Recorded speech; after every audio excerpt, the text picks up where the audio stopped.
Welcome to cricket live by Hasibul. আপনি যদি নিয়মিত ক্রিকেট দেখে থাকেন তাহলে নিশ্চয় মনে করেন ক্রিকেটের সব নিয়মেই আপনার জানা। কিন্তু সত্যি বলতে ক্রিকেটের এমন অনেক নিয়ম রয়েছে যেগুলো আন্তর্জাতিক ম্যাচেও খুব কম দেখা যায়। এসব নিয়মের কারণে অনেক সময় ম্যাচের মোড় ঘুরে যায়, আবার অনেক দর্শক ও খেলোয়াড়ও বিভ্রান্ত হয়ে পড়ে। আজকের ভিডিওটিতে আমরা জানব ক্রিকেটের 10টি অজানা ও চমকপ্রদ নিয়ম, সহজ ভাষায় এবং বাস্তব উদাহরণ সহ। তাহলে চলুন শুরু করা যাক। নাম্বার 1, মান কাট রান আউট। প্রথমেই আসি ক্রিকেটের সবচেয়ে আলোচিত নিয়ম মান কাট নিয়ে। যদি নন স্ট্রাইকার ব্যাটার বল ছোড়ার আগে ক্রিজ ছেড়ে এগিয়ে যান তাহলে বোলার তাকে রান আউট করতে পারেন।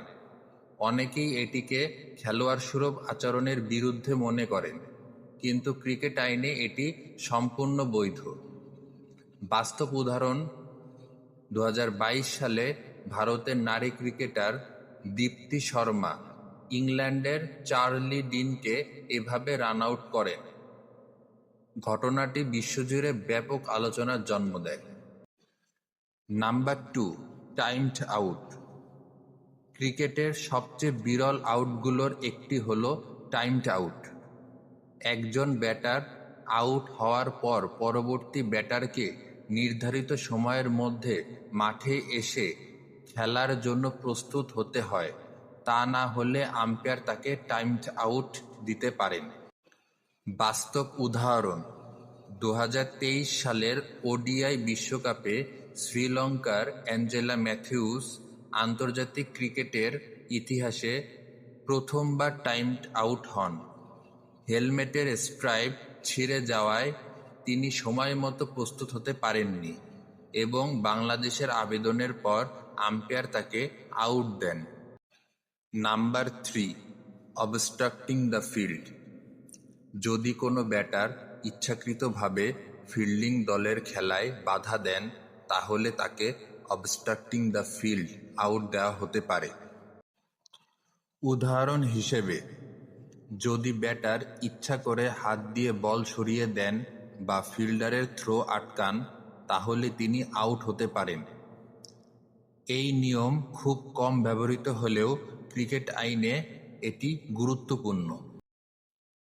Number 4, hit the ball twice. সাধারণভাবে একজন ব্যাটার একবারই বল খেলতে পারেন।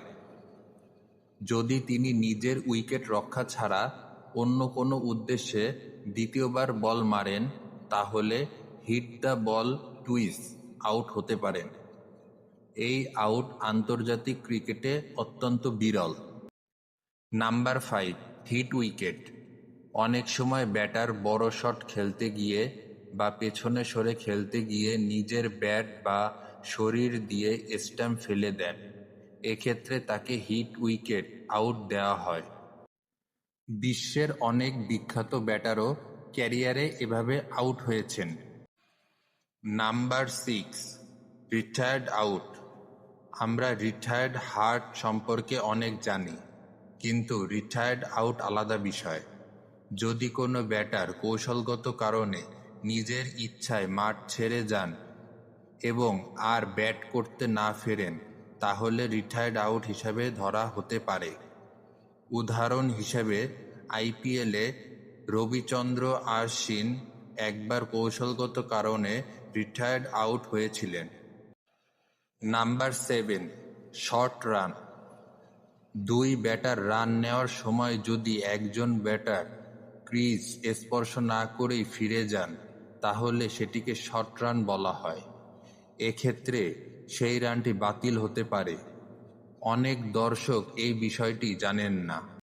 Number 8, penalty runs. ক্রিকেটে কিছু নিয়ম ভাঙলে আম্পায়ার প্রতিপক্ষকে 5 পেনাল্টি রান দিতে পারেন। যেমন, ইচ্ছাকৃতভাবে বলের অবস্থা পরিবর্তন করা, মাঠে ইচ্ছাকৃতভাবে বাধা সৃষ্টি করা, ক্রিকেট আইনের কিছু নির্দিষ্ট নিয়ম ভঙ্গ করা। এই সিদ্ধান্ত সম্পূর্ণ আম্পায়ারের ক্ষমতার মধ্যে পড়ে। নাম্বার 9, ডেড বল। সব বল খেলার মধ্যে থাকে না। কিছু পরিস্থিতিতে আম্পায়ার ডেড বল ঘোষণা করেন, যেমন ব্যাটার প্রস্তুত না থাকলে, কোনো বাইরের কারণে খেলা ব্যাহত হলে, বল খেলার অযোগ্য হয়ে গেলে। ডেড বল ঘোষণা হলে সেই বল থেকে সাধারণত নতুন করে খেলা শুরু হয়। নাম্বার 10, লস্ট বল। আগে ক্রিকেটে লস্ট বল নামে একটি আলাদা নিয়ম ছিল। বর্তমানে এমসিসি লজ-এ এটি আলাদা আইন হিসাবে নেই। এখন যদি বল হারিয়ে যায় বা খেলার অযোগ্য হয়, তাহলে আম্পায়ার ডেড বল ঘোষণা করেন এবং প্রযোজ্য আইন অনুযায়ী খেলা চালিয়ে যান। এটি এমন একটি বিষয় যা পুরনো ও নতুন ক্রিকেট আইনের পার্থক্য বুঝতে সাহায্য করে। তো বন্ধুরা, এই ছিল ক্রিকেটের 10টি অজানা কিন্তু অত্যন্ত গুরুত্বপূর্ণ নিয়ম। এর মধ্যে কোন নিয়মটি আপনি আগে জানতেন আর কোন নিয়মটি আজ প্রথম জানলেন, কমেন্টে অবশ্যই লিখে জানান। ভিডিওটি যদি ভালো লেগে থাকে তাহলে একটি লাইক দিন, বন্ধুদের সঙ্গে শেয়ার করুন এবং ক্রিকেটের এমন আরও তথ্যভিত্তিক ভিডিও পেতে লাইভ ক্রিকেট বাই হাসিবুল চ্যানেলটি সাবস্ক্রাইব করতে ভুলবেন না। পরবর্তী ভিডিওতে আবারও দেখা হবে নতুন কোনো ক্রিকেট তথ্য নিয়ে। সবাই ভালো থাকবেন, ধন্যবাদ।